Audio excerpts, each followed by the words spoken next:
why would you form a committee of 10 people to fix a leaking roof? Which country are we? What are we saying as a nation? It shows to the incompetence of CS Murkomen. Because if he will form a committee to fix a leaking roof, what will happen to roads that have stalled in Nandi? He will form a whole African Union or United Nations. Thank you very much. I will not take much of your time. I appreciate your presence. And you know what has just happened at the Senate chamber? I've been thrown out by the speaker, the sessional speaker, for trying to speak out on behalf of the great people of Nandi. I know, as you are aware, as per the standing order of the Senate, this today was the appearances of cabinet secretaries, cabinet secretary of roads, cabinet secretary of sports and arts, and also cabinet secretary of national treasury. The tradition of parliament is that after the main question has been asked in the Senate, you are given opportunity to ask a supplementary question. And it is very unfortunate because I have been waiting for the CS of Roads, Murkomen, to grill him and ask questions in the Senate as per the standing orders. As you are aware, 2 weeks ago or one week ago, they came and insulted me. He came and insulted me in Nandi. And it's the same questions I wanted to ask today is the questions that were that have been there. For example, about Kaiboi Chepterua Chepsaita Road, there was Nandil Simaki Road, there was Lesos Cheptiret Center, Cheptiret Center Rosore, there was also Mugundo in Nandil's Town Road, there was Boito Maraba Kopere Road, there is Kaiboi Celia Road, and there is the road from Digiri Kipkelion, Tindret, West Pokot Road, and then there was the matter of Kerenga Strip in Kericho, and also the issue of train towards Bomet in Rift Valley. So, members of the press, these were my questions that I wanted to bring to the attention of the CS as per the standing order 51 of the Senate standing orders. So, unfortunately, the Speaker found it wise or unwise not to allow me. And I had sat from 9:30 patiently, and I had queued even on the dashboard. I was number one. And I wanted to speak. I was not speaking because as CHERARGEI, I was speaking on behalf of many Kenyans and people of Nandi who elected me. And these roads have stalled since 2017. The CS in January 2023 came to Mosoriat in Nandi and said within 3 weeks, these contractors would have reported to the pathetic road in Nandi. Even the one of, there was one of Chemuswa Danger. All those roads were supposed, the contractor should have reported. So these were just my simple questions that I wanted to ask the CS of roads. And it looks like the house was captured by the CS of roads because I am a ranking member. I had queued earlier, and there is a standard and tradition of parliament where you give priority to ranking members. It has been established in Commonwealth tradition. Number two, the question was on Kerenga Airstrip, Eldoret International Airport, Kisumu International Airport, the leaking, JKI roof. Those were my questions that I wanted to ask to find why would you form a committee of 10 people to fix a leaking roof? Which country are we? What are we saying as a nation? It shows to the incompetence of CS Murkomen. Because if he will form a committee to fix a leaking roof, what will happen to roads that have stalled in Nandi? He will form a whole African Union or United Nations to come and fix the roads in Nandi. Because if he cannot fix a leaking roof, if it's to fix, I can imagine, what about the stalled roads in Kenya? So that is the incompetence I wanted to call out on the floor of the House. And it is very unfortunate that because of other dynamics, he captured the House to suit to his feet. Because even he was making sniping remarks. He was even answering senators directly, which is not the procedure of the standing orders. You answer the House through the Speaker. And any question that is asked by a member is owned by the House. It is not the exclusiveness. So we wanted to call out such incompetencies. This Mombasa Road, from here, the lower deck, it is flooding. It's not marked. A contractor went away with billions of shillings in the lower deck. Kenyans are, this city is like a floating city in the biblical era. The roads are being washed away, and you heard him, he defended the Chinese. Why would you defend that? We go and borrow loan from a Chinese? We bring it from China here, then we give to contractors of China to go back with our money. What will happen to our local contractors?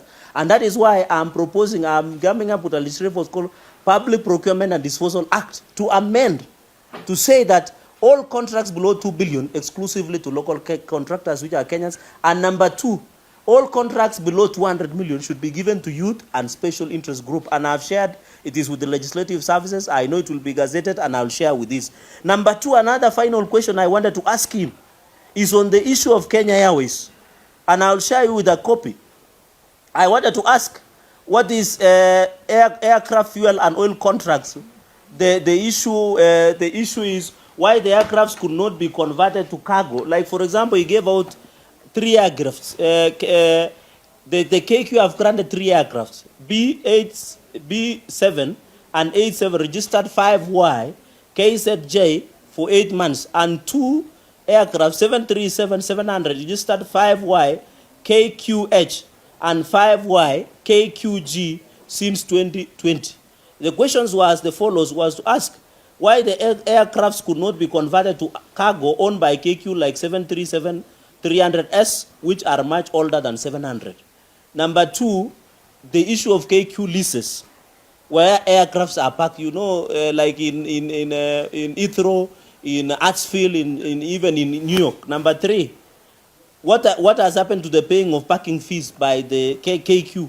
Of course, the small matter of the reeking roofs in KQ, and also disembarking of passengers. You know, now people are being rained on at JKIA. You disembark 50 meters from the veranda, and you get rained on. You can imagine if they are disabled or people who are expectant, people who are, and other children, people who are sick. You can imagine the inconvenience. And then there have been also removal of parts of some of the station aircrafts, and I'll give you this so that you get the specifications of those aircraft. And then the issue of financial losses, including why would he donate to Mangu High School a plane which is still new? And this plane, if you look at this plane, why would you donate a plane that is worth $100 million to a school? You donate toys. What do you expect a high school child to do with a plane? And this plane is still new. That plane, according to the valuation, is $100 million and it could have generated around $600,000. I've done my homework very well. That's why they feared me speaking at the floor of the House. Some people could have gone for long call and short call combined. Was the aircraft? Because we wanted to see the value report. These are serious issues. I'm not personal. I'm just asking questions that are there. And then what about the book value? So and then the operational capability, the implementation of the Senate report of 2015, McKinsey report of 2015-2016, Deloitte report of 2016, and the famous small matter of Polish 5 consultants of 2019, and then this group, the one called Steer Group of March 2021. We wanted to know how much audit was paid by KQ, what were the recommendations, what are the AI expatriates expected to be there.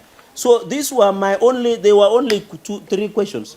The roads in Nandi, the issue of Kerengaya Strip and in Eldoret International Airport, the small matter of reeking roofs, and then the JKI, Kisumu. Kisumu does not even have a sewerage, Kisumu International Airport.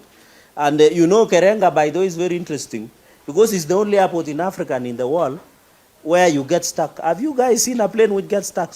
And it is the only plane where you board while wearing a gumboot. Some of us wear a gumboot so that we go to the farm. But Kerengaya Strip is the opposite, and you saw what happened. So these were the issues, the 3 questions. I didn't want to be personal, but it seems he has, and I want to say without fear of contradiction, personally, sinunui uoga, because bei ya uoga ilishuka, hata wakinipea free, siwezi nunua. So I know truth will always stand with me. The people like Jean Marie Serone, the people who stood with the right are still remembered because they stood with the people. I want to assure my people of Nandi and the great people of Kenya, we shall continue speaking the truth and doing our oversight work without fear of anybody, including 10% from Chinese. You don't go and eat 10% of Chinese and come and vomit out our legs. We'll call you out when time comes. And I still have many doors here to show when the CS visited That one is too hot, eh? Can we... He visited, I'm trying to get China Wuyi. In China, he has visited China severally. And you heard at the floor of the house defending Chinese contractors. Where will the hustler contractors who voted for us go if you are giving them contract? Because he received a bribe, and I am daring him to come clean on the allegation of receiving $100 million from China Wuyi when he visited in the month of between June and October. I want him to come out and tell the country. Because every time when he came to insult me in the funeral, he defended the Chinese contractor. Who will defend Kenyans who are contractors? Or does it mean Kenyans, we don't have capacity of doing roads? Even slashing and clogging drainages, do we need Chinese to come and slash? Where will our young people who do not have jobs go? So I want to dare him to tell the country what agreement did they agree on allegations of receiving $100 million from China, where he was paid an upfront of $50 million. And we have all the facts. We have the flight manifest. We know where the money is in Dubai. It is that some of us are just keeping what we call decency. But it has reached a time that the country must know the truth.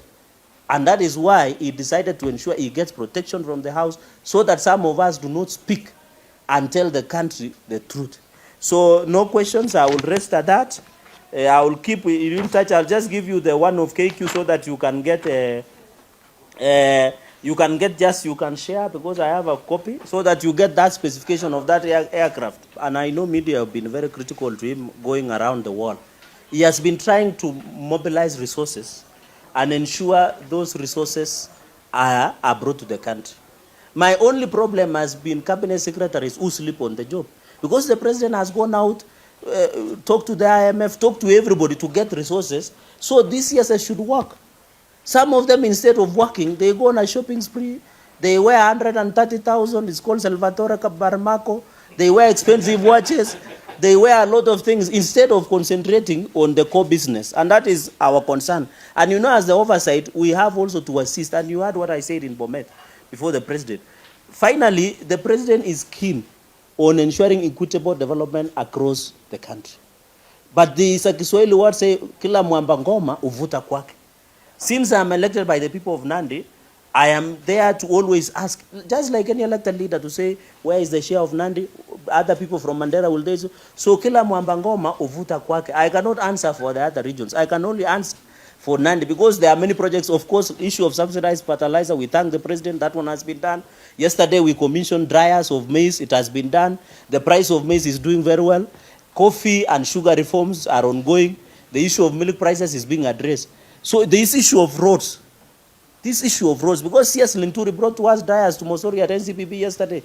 This issue of roads is because somebody incompetent is busy demeaning some of us and insulting. And you know, my brother Murkomen is busy insulting people in funerals than fixing roads. And that is why I was assisting him, telling him, get